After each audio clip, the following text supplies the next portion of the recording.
Mr. Villalobos. Yes, sir. How we doing, brother? Pretty good for Tuesday night. Yeah, we're recording on a Tuesday. That's my fault. Right. That's the job. Go have that. Sometimes you got to do extra work. Yeah. So Sometimes you got to do the work of other people. this is true. This is true.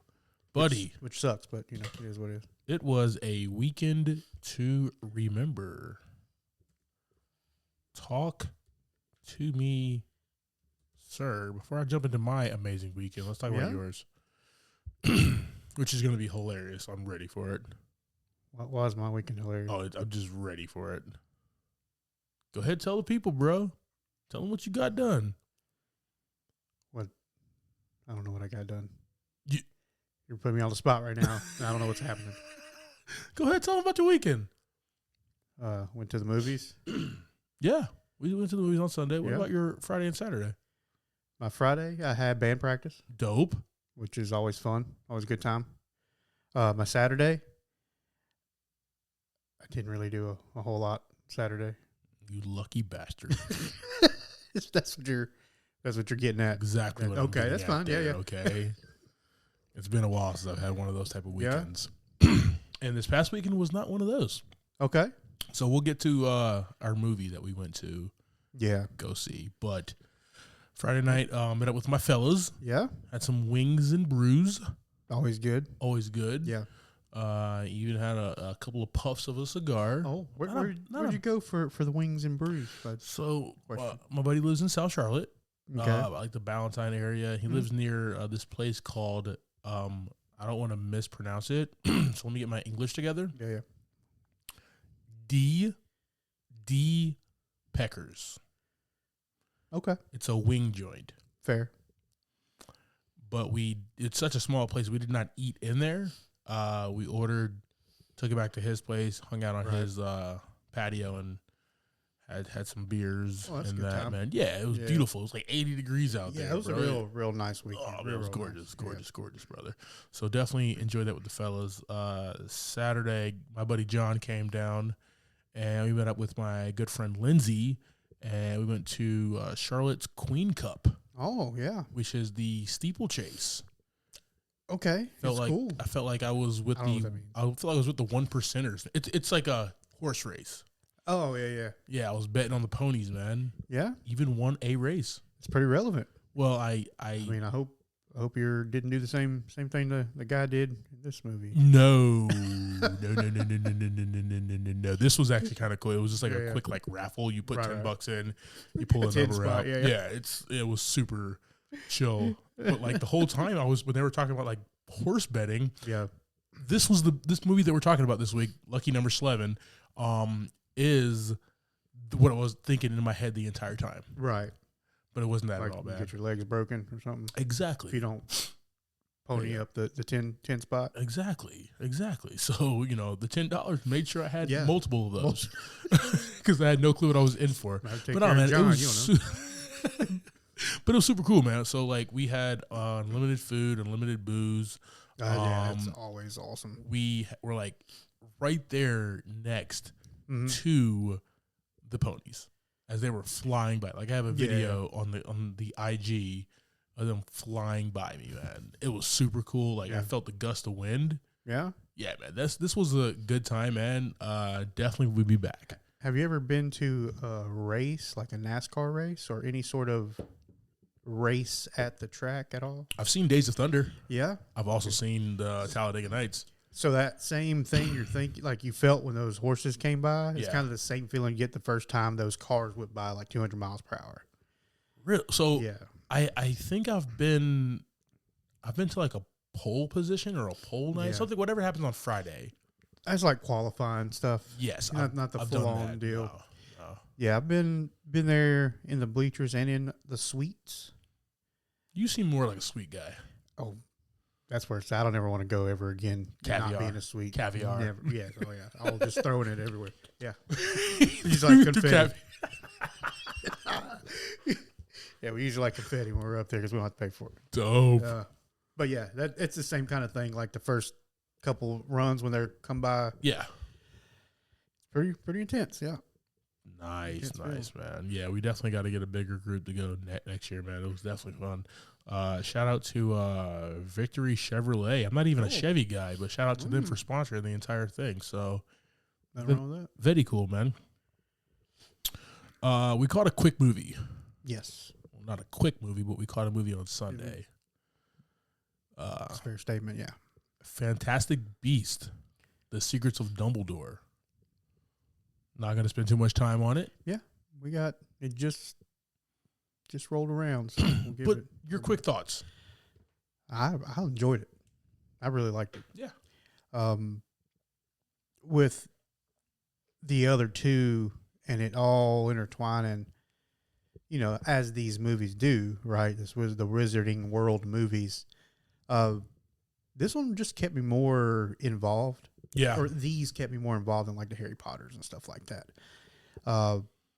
Just fun. I mean, nothing real childish, I guess. It's kind of feels like it's turned more towards like the older folks. Yeah. Yeah. But yeah, definitely a good watch. Yeah, man. Definitely a good movie. I think Eddie Redmayne and some of the other cast are still signed on to do a few more, like 17 or something. I don't know. Par for the course, right? Par for the course. They got 5 more to do to catch up to the Potters. Yeah, you just got to streamline right into that. We're gonna keep doing this until Dumbledore's beard is down to the floor. So, no, man, definitely a dope flick. Great cast. Love Eddie Redmayne in this movie. In all of these movies, he just has so much heart. Yeah. And he's unapologetically honest in these. But I do want to say this, man. Jude Law, he's just the coolest, smoothest dude, man.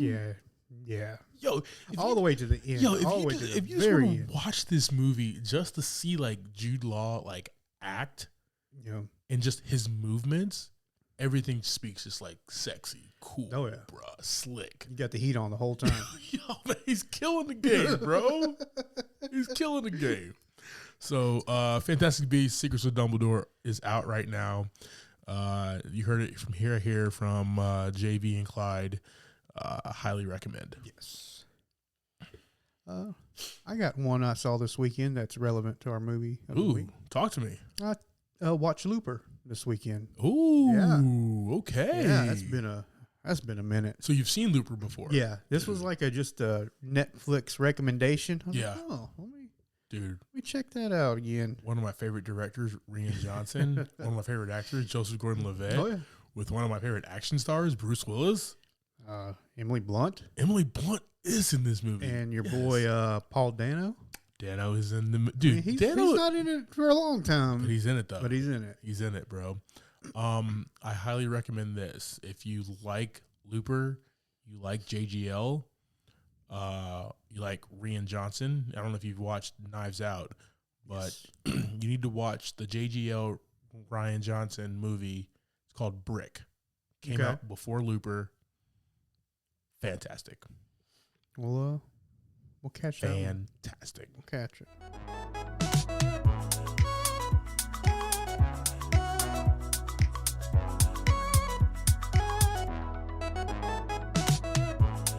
Welcome to this week's episode of Movie in a Pod. I am Clyde Smith. And I am Javier Villalobos. On this week's episode, we are discussing trailers for Dashcam, Bodies, Bodies, Bodies, last week's episode of Moon Knight, and our movie of the week, Lucky Number Slevin.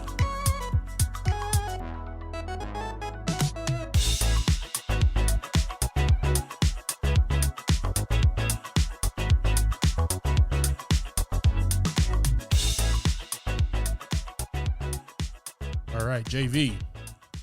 Let's talk about these trailers, man. Yeah, I'm just going to keep saying that we're not in the best season of trailers. I think it's about to pick up, though. I have a feeling. The trailers that are about to drop in the next few weeks, a month, right? It's going to be dope. The last few weeks have kind of crept back up. Like, there was a very low spot. We were very low. It was a very a very low spot that it was like, all right, we're just fishing now, and just at the bottom of the barrel. We're just pulling the worms back up we had on our hook already. But the last few weeks, it's been picking back up. We're trying, man. We're trying. I promise to have some good trailers for you guys next week. But until then, we have Dash Cam. Two friends on a horror-fueled road trip and live stream the most terrifying night of their lives. Just talk to me, Javi. That was it. That you said everything. The trailer was just clips of just like screaming and stuff, nonsense, and just we've seen the Blair Witch Project, right? Yeah, we've seen what was the alien one? Oh man, crap! It just Matt Reeves directed. Who directed the Batman? The alien one, Steadicam, alien one. Oh, it's like the Cloverfield. Cloverfield is the name of the movie. Yeah, and then we had it's a Tuesday night, guys. Sorry. Then we had the superhero one. Kind of, was it Chronicle? Chronicle. Yeah. Yes. So we've had quite a few. Yeah, and those were probably better than this one. Yeah, definitely. Definitely. From what I've seen, yeah. Definitely. We'll throw this on our trailer. We'll throw this trailer on. It's Tuesday night, guys. I'm sorry. We will throw this trailer on our socials and let us know what you think. Yeah. Will you be in the theater for Dash Cam? Will you even sit on your couch to watch this movie? Was it this one or the other one that's theater and streaming? This is theater and streaming. Yeah. I want to peek in at it. I want to see what it's about. About 15 minutes like we did Lamageddon. Just curious, man. Just curious. We've had a lot of feedback on Lamageddon. We're not the only ones who have watched Lamageddon, okay? Some of our listeners tuned in for the first time, and some of our listeners said, dude, that is a dope movie. It is. Did you finish it? Lamageddon? Yeah. No, I didn't. Well, I finished it, but I just zoomed. I was zooming through it. Gotcha. I didn't watch every second of it. Gotcha. But yeah, interesting. All right, let's move forward here. Bodies. When a group of rich 20-something-year-olds plan a hurricane party, didn't know that was a thing, at a remote family mansion, a party game turns deadly in the fresh and funny look at backstabbing, fake friends, and one party gone very, very wrong. Right. So hurricane party. Did you look up what that is? I have no clue. Okay. No, I did not. I didn't look it up either. I just assume it's let's all get together while some bad stuff's going down or something. I don't know. Hurricane party is a social event hosted by people in the coastal United States who live in a hurricane alley between Maine and Texas. So, with the hurricanes happening, people hunker down together. Right. I don't think they cared that it was a hurricane because they're just like it's just the kids in their family mansion. So Pete Davidson's in this movie. The weird, talented, funny Pete Davidson is in this movie, correct? Oh, that might be the only reason I would turn it on. The trailer wasn't too good. It was better than Dash Cam. But it's kind of, I don't know if it's like a real horror or if it's like that comedy horror. Yeah. Not really sure where it's going yet with this one trailer. So, like, it's funny, man. So, we're both 35. And, like, the movie that spoke to our youth was Superbad. Like, agreed? It spoke to our youth, right? 100%. That was our movie of, like, our our niche generation. Yeah, that thing's on repeat all the time. Yes. And there's a formula to these things. There was The Breakfast Club. There was, all these movies growing up, Ferris Bueller's Day Off, right? That spoke to that, like, niche of, like, teen or young adult or whatever. And you have these movies who try to speak to that for every generation. The TV show Euphoria does a really good job of that. The culture. I haven't got to check that out yet, but it's a little weird. It's a little druggy, but I've seen clips and stuff, and it's Yeah. Kind of like you said. But it speaks to, does a really good job of speaking to like today's youth. Right. I know I sound like a 55-year-old man right now, and I apologize. I mean, but sometimes I feel like that when I get up in the morning. and I feel like this is what Bodies is trying to do. Yeah. It seems very youthful writers and directors and stuff, and also like the commentary that they have here. Because they're just at a party. Correct, but like my point is like, the trailer I couldn't connect. Yeah. I was too old for this trailer. I feel like I'm too old for this movie. And Yeah, you know what? For our younger listeners who enjoy stuff like that, who can connect, this is probably awesome for them, right? They speak the lingo, they speak the language, stuff like that. We just do not anymore, right? For that was Michael Cera and Jonah Hill. Yeah, and it's kind of like on the female side, right? It's seems like there's a lot of female humor, going on in between the girls. Then you got Pete, just kind of, it's just there. It does not seem relevant at the moment in this trailer. He's just odd. Yeah, he's very odd, but he's like the only guy there, right? Yeah, I don't think I saw any other guys in the trailer. Not in the trailer. I did not see any other guys in this trailer. So that tells me, one, like, is he their age? Is he like the older brother? Is he like just hosting? Is it his mansion? Like, what's the deal? Is he playing Pete Davidson? I have a lot of questions. So that's actually pretty funny. If he was just Pete Davidson at the rich party, that would be pretty funny. That would be awesome. Guys, so let us know what you think about Bodies. We'll throw this on our social medias as well. Will you be in the theater for this one? Check it out. The best episode to date. So good. Of Moon Knight. I watched it when it hit, and I actually just watched it before the pod today. Nice. Because I just wanted to refresh on it. It's fresh in your head. It's just so good. It was just such a good episode. All right, talk to me about this big ass talking hippopotamus.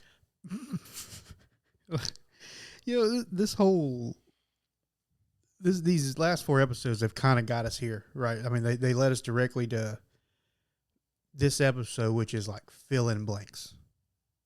Yes. This episode is like filling in the questions we've had, like we were asking, can Mark and Steven actually talk on a regular basis?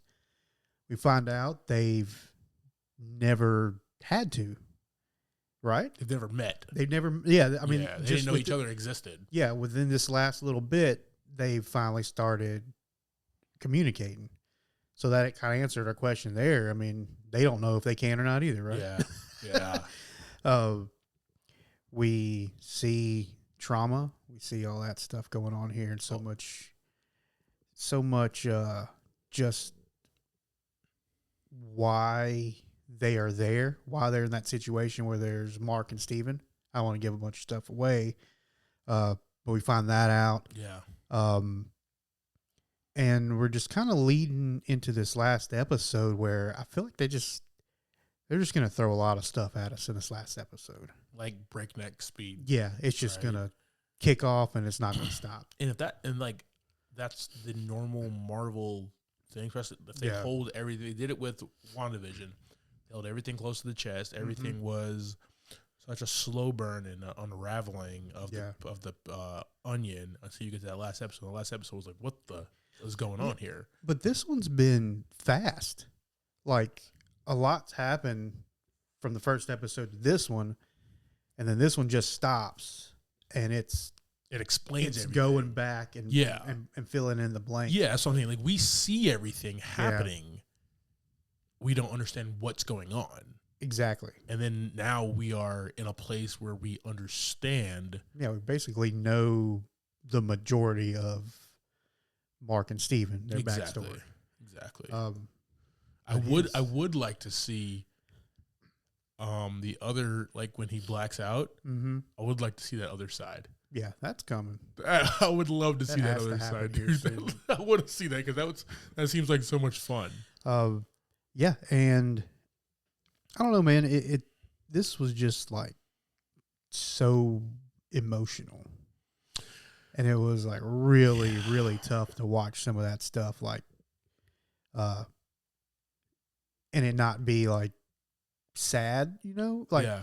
sometimes you can watch some stuff and be like, okay, he's had a bad time or whatever. But this guy, he just lays it all out there for you. It makes you feel really sad, like, for this character. And, like, I guess the question is, like, when do you think, I know I have an idea in my head. Okay. Where Marvel, the MCU decided to create more emotional, depth characters who go through some shit. Mm-hmm. If you can guess, I mean, it just whatever you think. We're just having a conversation. I think it really just kind of started with like the Falcon and the Winter Soldier. Oh, you think it was that? I mean, the movies are fun but they really don't dig deep into like anything outside of the Avengers problems or the superheroes problems. But when you get into like Falcon and the Winter Soldier, you'd start digging deeper into society. Yeah. And I'm sure they've hit on it here and there in the movies, but not like these series have really started. Okay. As far as Marvel. So I am going to actually talk about a movie. Okay. And I'm going to say it was Captain America Civil War. With that whole Tony Stark arc. In Civil War? In Civil War with his, him seeing the lady in the beginning of that movie, really emotional. Yeah.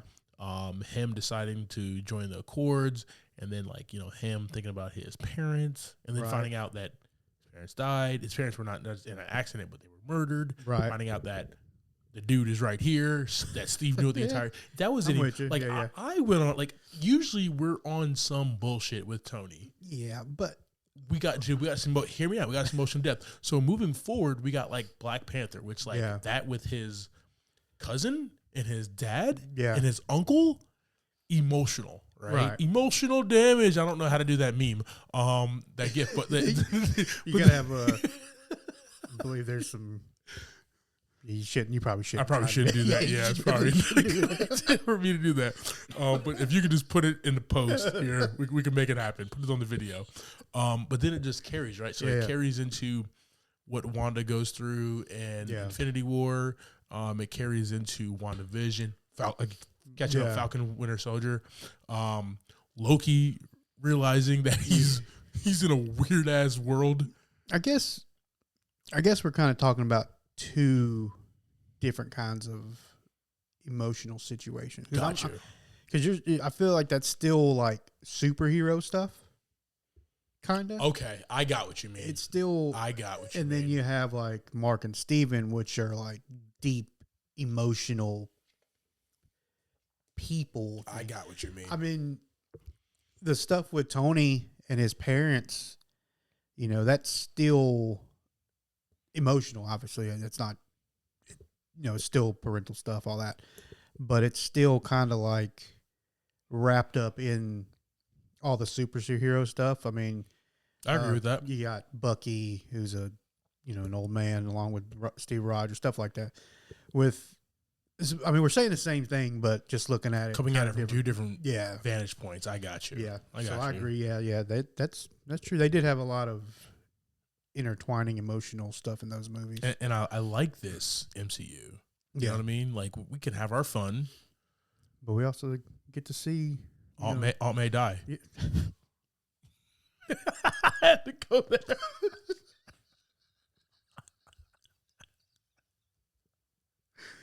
Oh no! All right, so wrapping up this episode, man, we learn a lot backstory. We see how he becomes Moon Knight. Yeah. And we see we also see like who the actual real person is, who the made up who he was born as. Yeah. Right. So we find that out. And at the end, unfortunately, I mean, the episode comes out tomorrow. We lose one of them. At least we think we do. As of right now. So we'll see what happens. Yeah. Definitely check it out, guys. Talk to us about Moon Knight, man. This is one of our favorite shows that have dropped on Disney Plus. So we get pretty excited about it, and then the next one comes out, and we're like, Yeah. This is our favorite one. Although I think the next one's, is it Miss Marvel? Yeah. I think so. Yeah. Which, like, I'm not excited about it right now. Right. But watch it be dope as hell, though. You know what I mean? Watch them be like, I'm just going to watch it to watch it because I watch them all. And I'm going to be like, damn, this is actually, like, it's my new favorite one. Fire.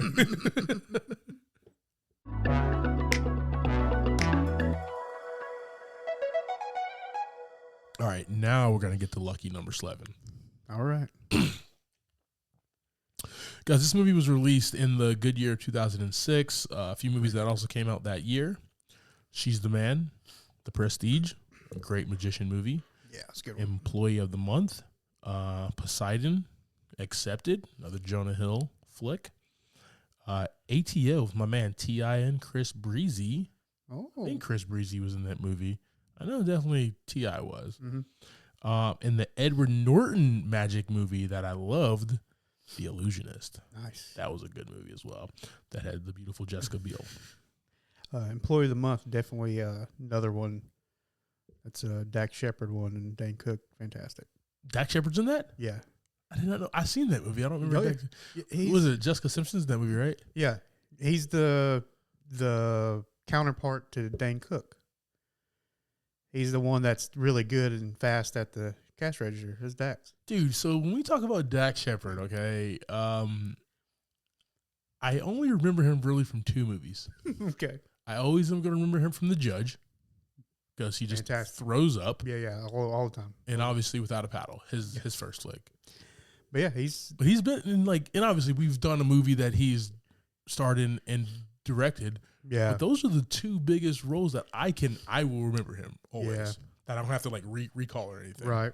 So Employee of the Month was pretty good too. He had a big role in that one. Okay. So budget $27 million. Oh, you're just gonna jump over here. Just going right into it. Right? All right. Did you need something else? Yeah. Oh, I thought you were done. I apologize. Guys, we got no structure today. Tuesdays, this movie is directed by Paul McEwen. We got to tell him who's directed by, and is written by Jason Smilovic. Am I good? I think you're good now. Okay, all right. All right. Budget for this one, we had $27 million. Box office brought in $56.3 million.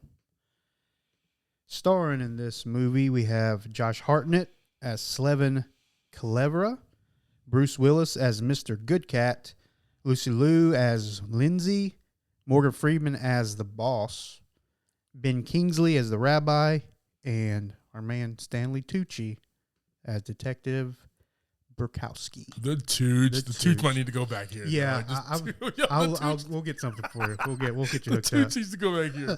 Why don't we like bald, beautiful old white guys? I don't know, but we do. You know, just all over the room, just on every wall, just bald white men. Oh, dude.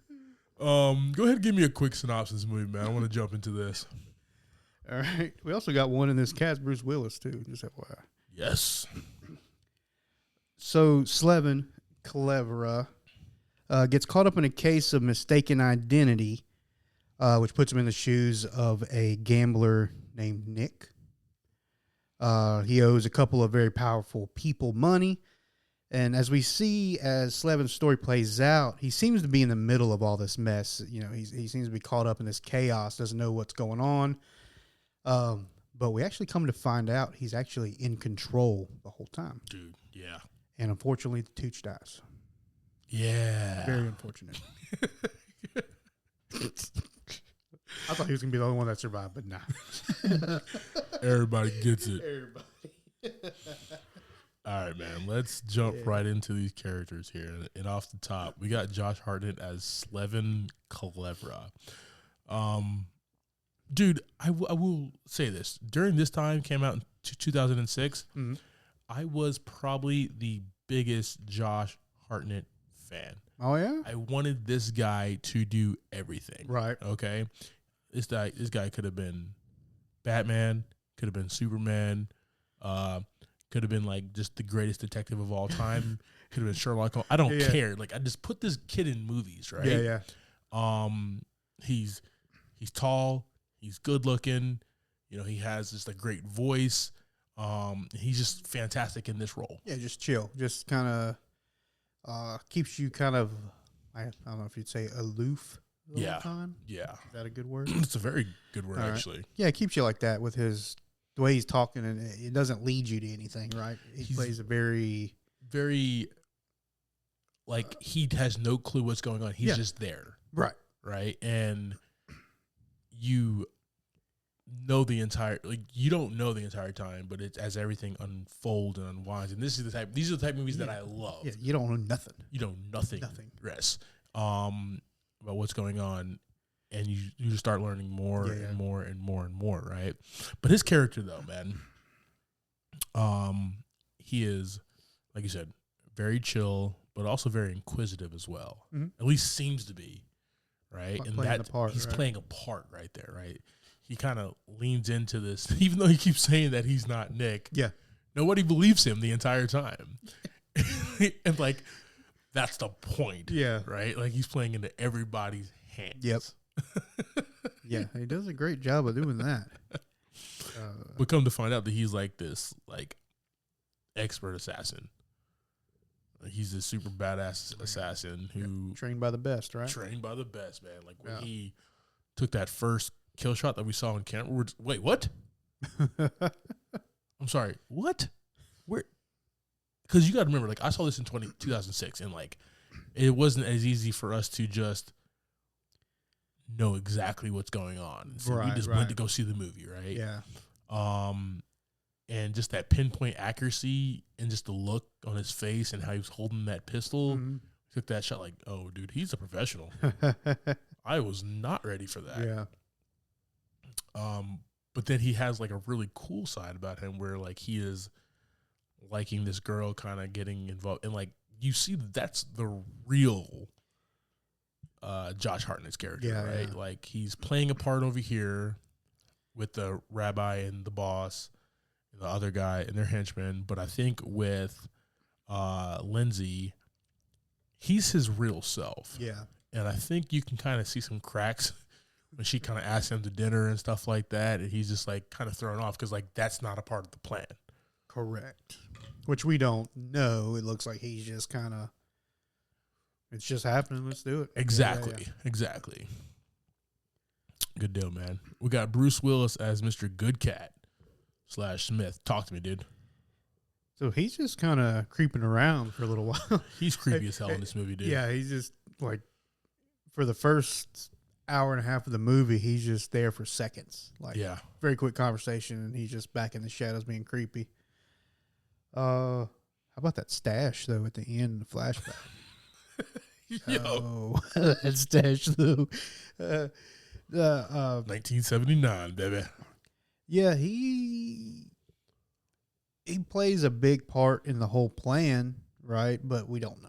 It's just like he's kind of a double agent, I guess you'd say.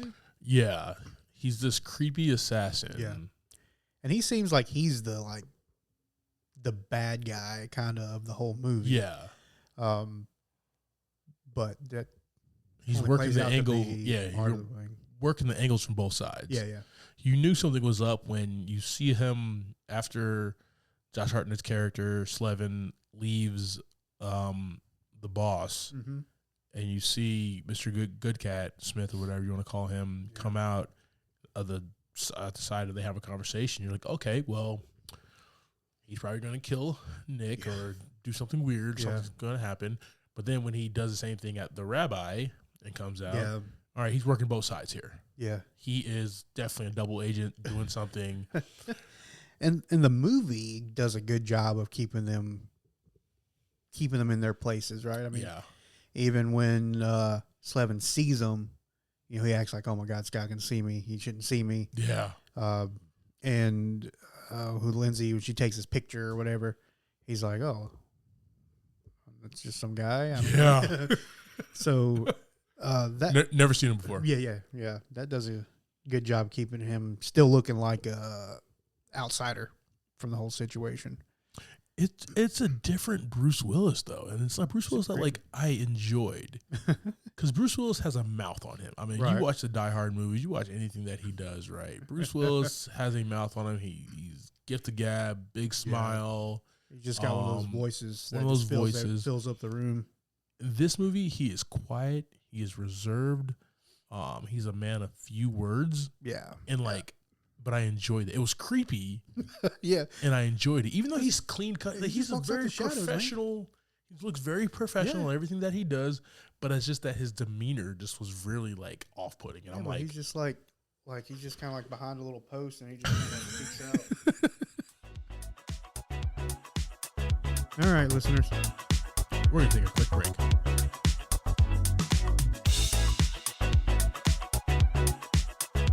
All right, JV. Real quick, man. I don't want to take too much of your time. Okay. But I want to discuss the great Jim Carrey for a second. You got a second? Yeah, I got a couple seconds. All right, dude. Yeah, so, Sonic the Hedgehog 2 just dropped. Oh, yeah. Got to still check it out. But I wanted to know your favorite Jim Carrey movie and favorite scene. I hear this is going to be his last movie. Wow. So, like, I think it's important as fans, as comedy fans, as Jim Carrey fans, for us to go ahead and discuss that for a few moments, man. I mean, all his scenes are iconic in every movie, but what is your favorite movie and favorite scene? I think I just have to stick to one from childhood, man. Dumb and Dumber. Yeah. That's it. I mean, every time, no matter what. So hilarious. Hilarious. My favorite scene from that movie is actually kind of two scenes. Okay, talk to me. Back to back.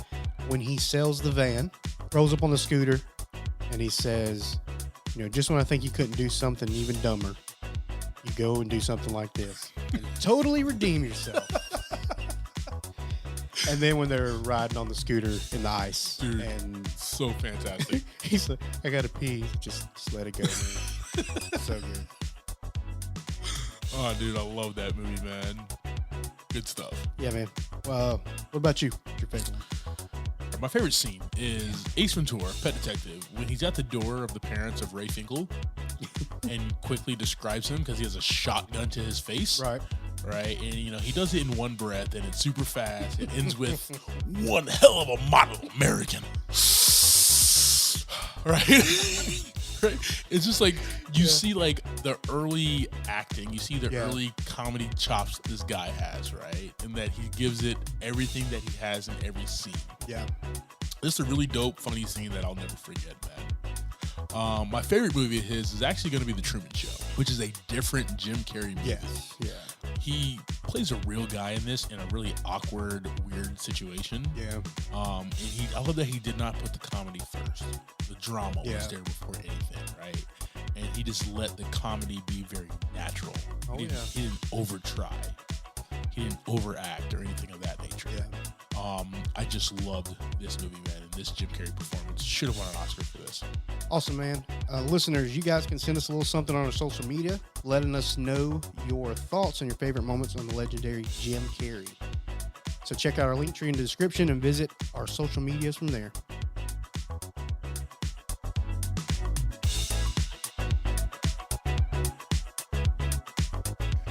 All right. We have Lucy Liu as Lindsay.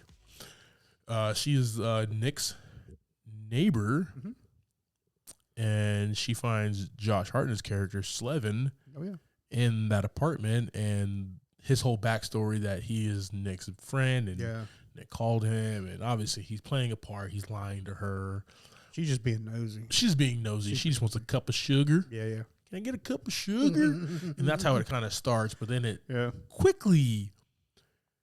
I love this movie. I wonder if like that's real. You know what I mean? Like do conversations like that really just like erupt and go off like that? 2006 was a different time. It was a different time, brother. It's a lot different time. It pops off real fast. I mean, when they become really close and they start trying to figure out what's going on with Nick, where's Nick at? Yeah. I mean, she's in it. She takes no time to just like throw herself into this situation. Like, I think he's missing. Yeah. Like right off the bat, something's wrong.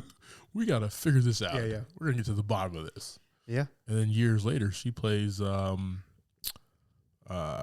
Holmes' partner in the show Elementary. So it all just works full circle. Good job, Lucy Liu. She was a good time in this movie. She was fun, man.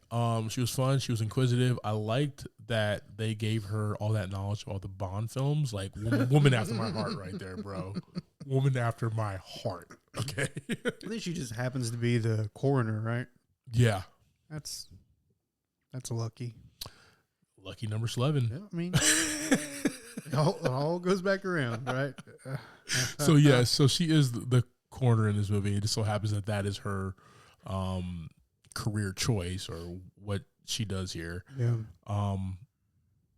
But I really like her in this role, man. Like, they give her a lot of great lines and great character development, man. And I will say this, from like our top like 5 or 6 top build here, even on down, like Corey Stoll was in this movie. Such character development, man. Like, these characters were just rich, and that's what I like about this movie. Morgan Freeman as the boss. Talk to me, brother. Morgan Freeman was Morgan Freeman. Damn right. Give me that voice. Yeah, that's it. That's all he needs. He's in the office. He doesn't ever leave that office. He's just sitting or standing and talking. That's all. That's what the man gets paid the big bucks for, right? Yeah, so he's really emotional right now because his son was murdered. Oh, yeah. And he knows up and down that it was the rabbi and the rabbi's team who killed his son. So he wants to kill the rabbi's son. Mm-hmm. So this is where it kind of hatches the plan of him getting Nick Slevin's mistaken identity to kill the rabbi's son. Yeah. Right. I will say this is a movie that you have to follow. You can't play Candy Crush while watching this movie, right? Because it is. I'm not gonna say that it's convoluted. Convoluted means like there's a lot and it doesn't make any sense. Right. Everything in this movie makes sense. You just gotta stay in it. That's the hard part. That is the hard part for 2022. Yeah. Because it's hard for us to stay focused, especially if we're on our couch. Yeah. It's a lot easier if I'm in the movie theater, right? I paid for that. Exactly. I'm gonna know what this movie is, but dude, I have Candy Crush right there. Yeah. Done. Yeah, and honestly, for me, like, it was hard. Yeah. It was really hard. Not because I wasn't watching it, just because there's so much dialogue you got to follow. Dude. So much dialogue you got to follow. And if you miss some, like 10 minutes later, you're like, 1,000%. Okay. 1,000%, bro. Because I missed like a little piece of it. I just didn't catch. I guess when they were kind of going through the books. Yeah. Like, I didn't quite put that together that they used the 2 books to find Nick and all that stuff. So I went back and I was like, what did I miss here?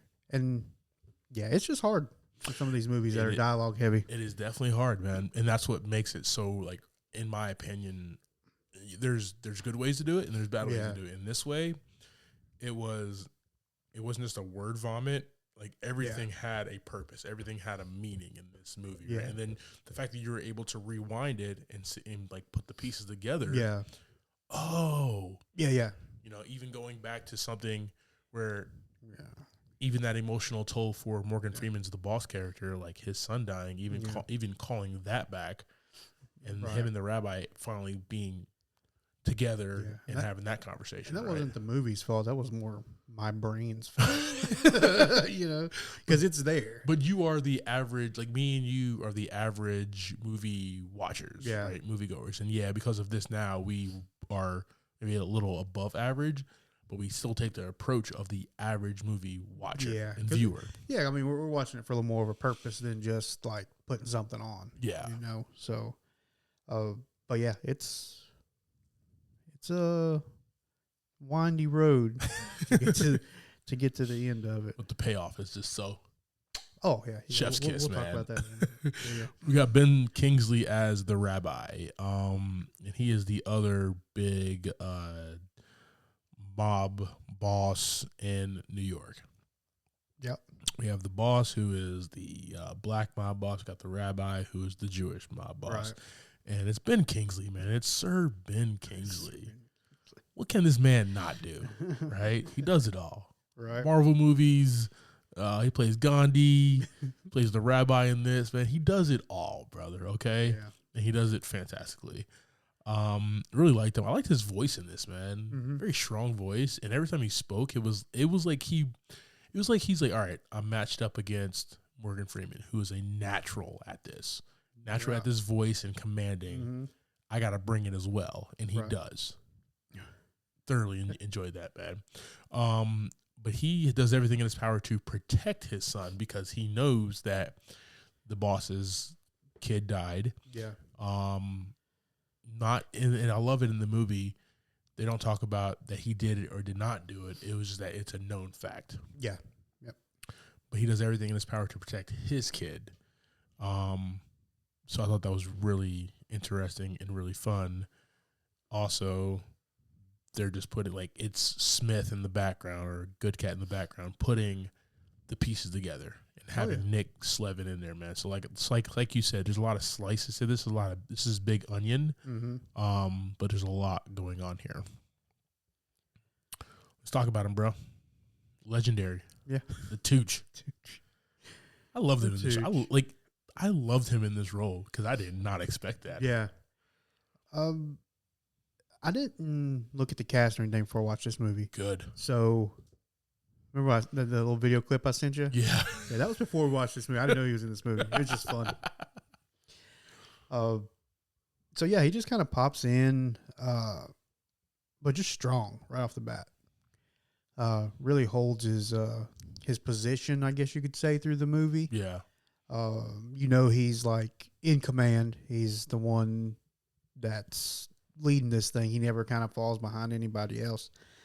But it's funny, like with the Lindsay character, because they know each other, and then somehow they never actually find out each other's involved with any of this. Well, she knows, but he doesn't know. Yeah.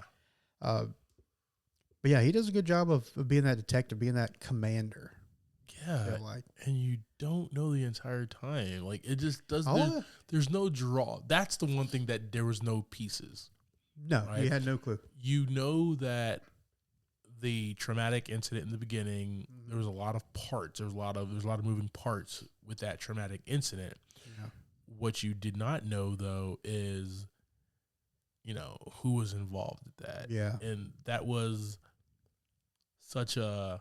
Dude, this little nugget that was just hanging there, right? Just a little, like, I can feel like the storyboard was like happening, and they were like, "This will be dope. Let's put this here and plug this in." And now it's a perfect movie, right? And I feel like that was just beautiful there, man. Yeah, good, full circle. But he was really cool, man. I like because he played very well against Josh Hartnett's Slevin, right? Wanted to know information. Played the good cop, bad cop. Played all the cops. Yeah, I just loved it. I loved it.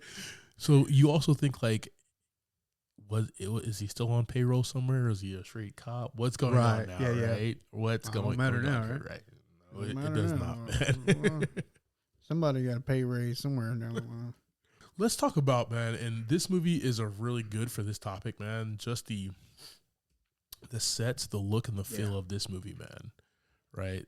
2005, this had a really cool look of just New York. Right. The city and everything. But I'm not going to say it's the effects, but I guess the filter of this movie, right? Yeah. It brought, it was something different. It wasn't quite like a darkness, but it wasn't a light. It wasn't like, clean. It was in the middle, kind of dirty, like you say. It was cool. They had them showing them like in two buildings, right? Yeah. And the buildings are faced like the two bosses are just looking at each other out the window. Whole time. They even say at the end, like, I've been, trapped inside that building for 2 decades. Yeah. from myself, you know what I mean? Like just solitary confinement and stuff like that. And I love how they kept going back to that as well, just showing the two hierarchy of mobsters in the city. Yeah. So like I said, I love the look and feel of this movie, man. One other thing I want to talk about is Josh Hartnett was dressed dope as hell in this movie, bro. Like, yo. My man wore a towel for the first 20 minutes. And looked and pulled it off. I mean, I don't know how that towel stayed on, but. And pulled it off, bro. A low-rise towel for a long time.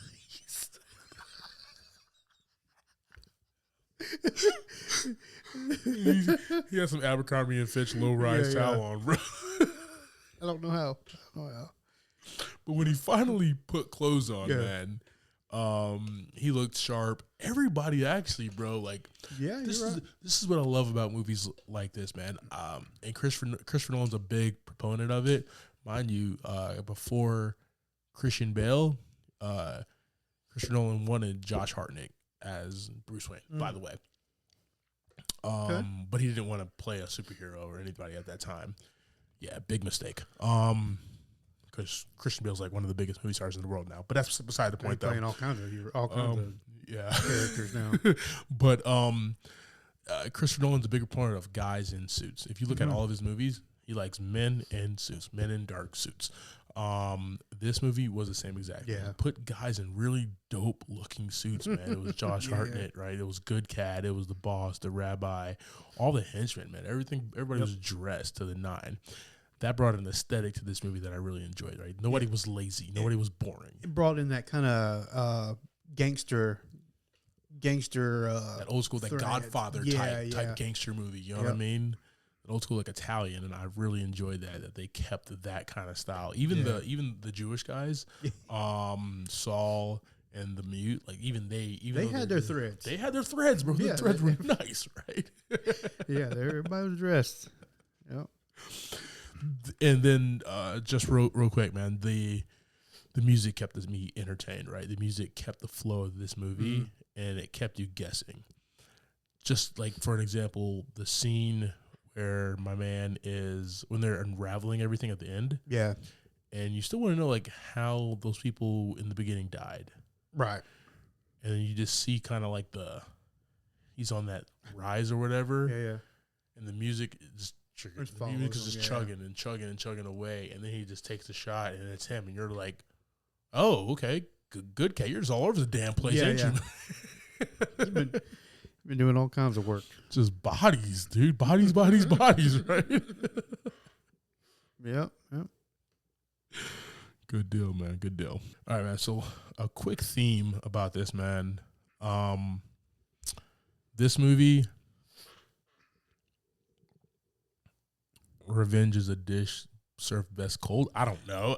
Did I say that right? I have no clue. You're so close. You're so close. Oh, I said it wrong? What is it? It's revenge is a dish best served cold. Revenge, I think. A dish best served cold. Yes. I think you said served best cold, or you said something like 2 words backward. Vengeance is often more satisfying if it's not exacted immediately. Yeah. And this was, and it was a big surprise. Years in the making. Oh, dude, he wanted to gloat. Yeah. I loved it. Basically, at the end, we talked about how the rabbi and the boss are in these two buildings where they look at each other and they're miles apart, not miles apart, but blocks apart, but they can see each other. At least looking through the windows and everything. Josh Hartnett, Slevin, puts them in the same room. Yep. And they have it out. And the entire time you find out this unraveling that Slevin had a plan. He's been in control the entire time. Yeah. I even loved how the rabbi was like, dude, whatever they're paying you, I'll double or triple it. Yeah. He goes, I'm doing this myself. I'm in control. And at that point, they were just like, oh, shit. Yeah. We're effed. So, yeah, man, like a revenge is a dish best served cold. I said it right that time. Yes. And he took his time. Yeah. that was the beauty of this movie, man. Just Yeah. the whole plan from start to finish. Loved it.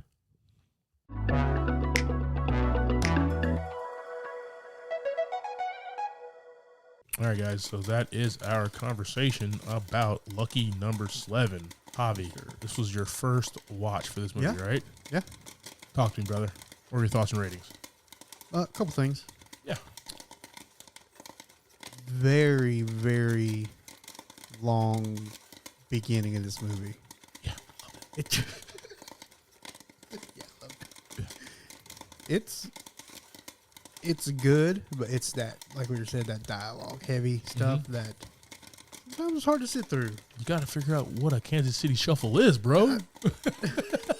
That's what we had to lead on the whole time. And you're right. That's exactly what the whole movie is about. It's a good movie. Everybody's really good, and all the actors are great.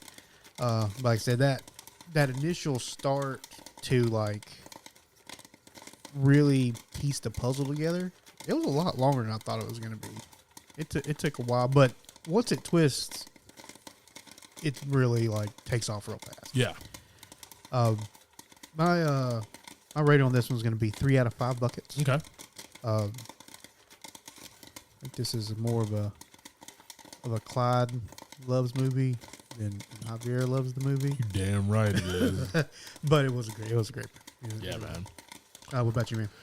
This is in like the top 10 for me, man. Oh, yeah? Like top 10, top 15, bro. I was trying to do the list late last night to figure out like where it is, because I wanted to actually pinpoint it. Yeah. It might be in the top 12, like to break it down, man. And I know we've talked about this before. For me, it's like that pop, like the puzzle's done. Yeah. It's hard for me to go back and enjoy it even more again when I know the puzzle. Yeah. You know, and you know the funny thing about that, right? Like, yeah, the puzzle's done, but enjoying the ride, and enjoying the character development again. Like, we have rich characters here, and just seeing that on screen is what I just love to rewatch. Yeah. I can't say much. I like to rewatch. Like I said, Employee of the Month. So, you know, that's my thing, I guess. Hey. Golden comedy right there. Man, this one gets 4 buckets of popcorn for me, man. Yeah, this is definitely a movie that I just fell in love with after the first watch. Just some rich characters, some great acting. The plot, even though a little long in the tooth at times, the payoff is just beautiful, man. That payoff really is just chef's kiss. Yeah. I was talking to my wife about it. I'm like, this is a long beginning of a movie. Yeah.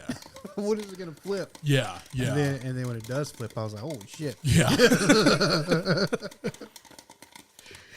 So yeah, man, give me 4 buckets of popcorn for this one. Definitely rewatchable.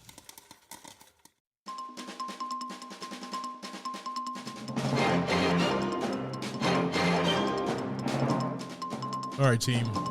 We kind of want to do something new around here, something fresh, right? We talk about trailers, we talk about movies, we talk about our favorite, usually Marvel TV shows. Yeah. That's it. We don't talk any other TV show. We need to, though. We need to expand. We probably won't, but we need to, though. One's just got to slip in, though. We got to get one to slip in. Yeah. And we'll figure it out from there. Outer Range with Josh Brolin's actually really good. Now, there is quite a few shows that are dropping seasons right here around the corner that we'll probably talk about a bunch of. Let's go. Yeah. But, guys, we want to talk some movie news for you, okay? Ooh. So this is a new maybe segment that we're thinking about adding. Let us know your thoughts. Yeah. So we got 3 subjects here, man. We're going to start out with Margot Robbie in the Barbie movie. Talk to me, Javier. Did you read anything about the plot at all? It's wild. I don't know what to expect. Like, so she's from what I read, like this little article was like she's exiled from Barbie Land. Is that what you read? That's exactly what I read. So she's gonna have to figure out how to be just a normie like the rest of us. We're normies. I mean, she's Barbie. I mean, how's she gonna fit in? I don't understand. I don't understand how it's going to work. And I think it's going to be fantastic. She'll do her thing as she always does. Hopefully bring it around to a good portrayal that we enjoy, not just something super goofy. Yeah. I guess, what are your thoughts on that? The first image is her in her, classic pink convertible. Oh, yeah. And it's the beautifully talented Margot Robbie. Yep. Will this be a good movie? She's going to be fantastic herself, like acting. Yeah. Okay? Like yeah. Margot Robbie brings it in everything. So we'll definitely get that from her. The plot point as far as being kicked out of Barbie Land and having to live a normal life and everything. We'll see, man. Yeah. It's been the fish out of water has been done before. Yeah.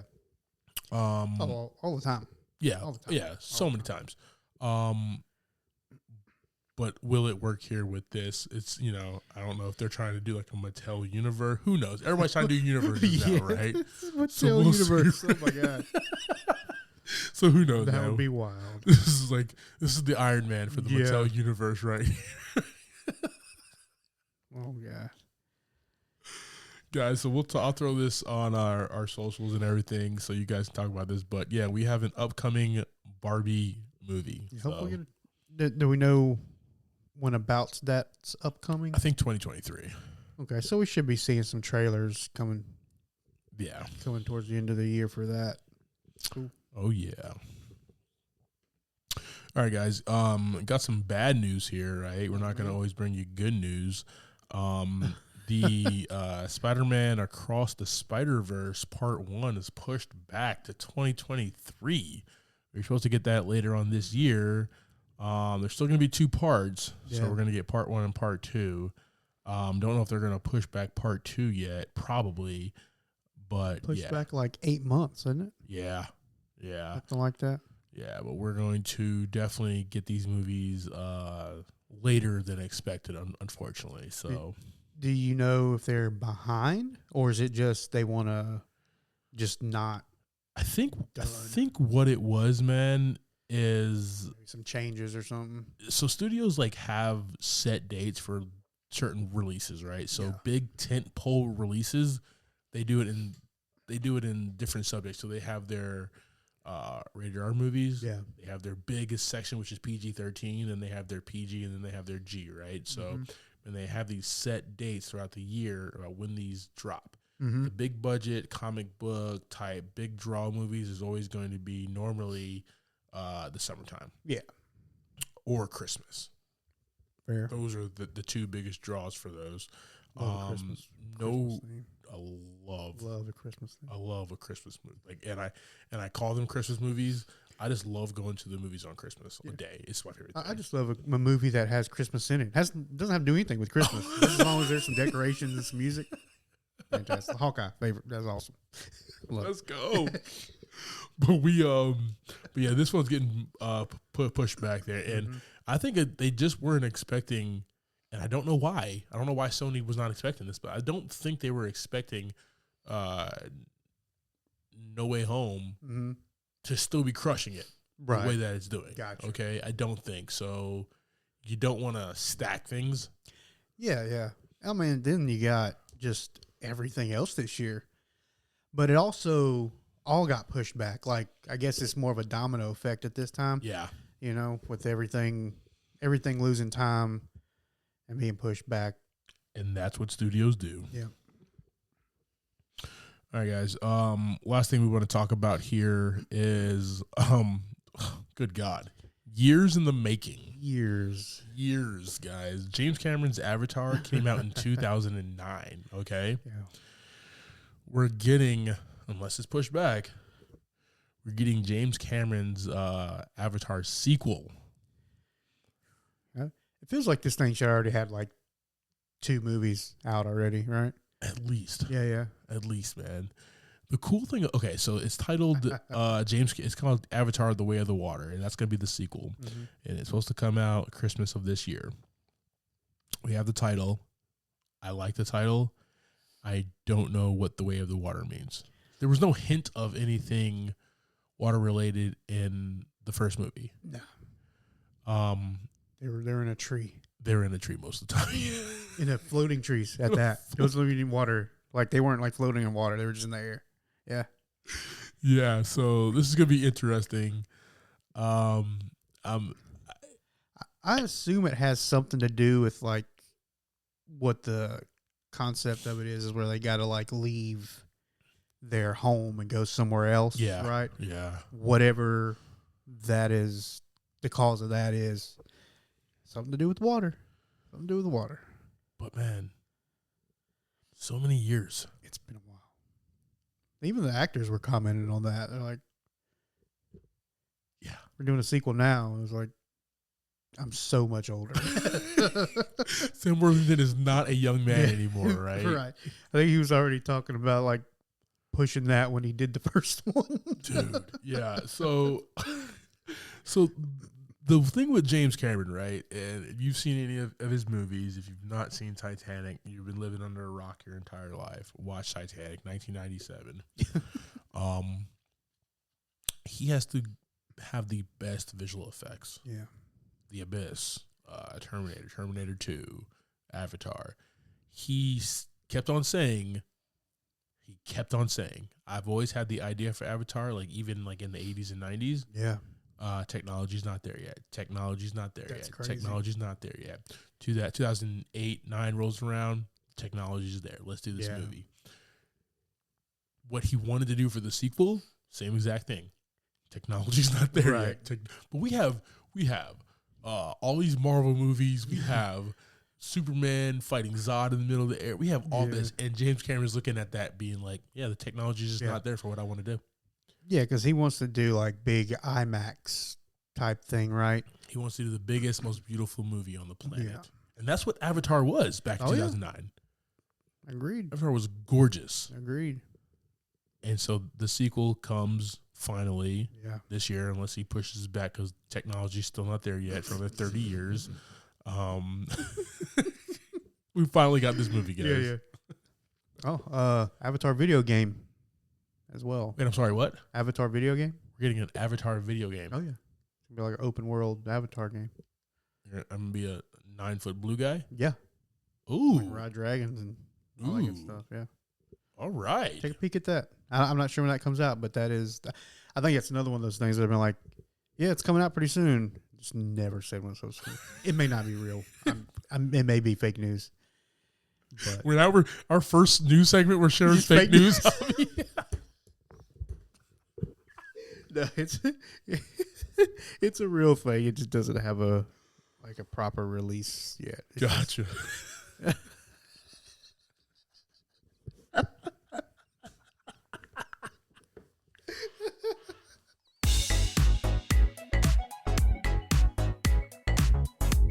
Thank you for subscribing to this week's episode, talking through Lucky Number Slevin. Next week, we will be discussing Bridge of Terabithia. And that's streaming on Amazon Prime. I am Clyde Smith, and you can find me on Twitter and Instagram as I am Clyde D. Smith. I'm Javier Villalobos. You can find me on Twitter and Instagram at Mr. J8200. Thanks, guys. Appreciate it.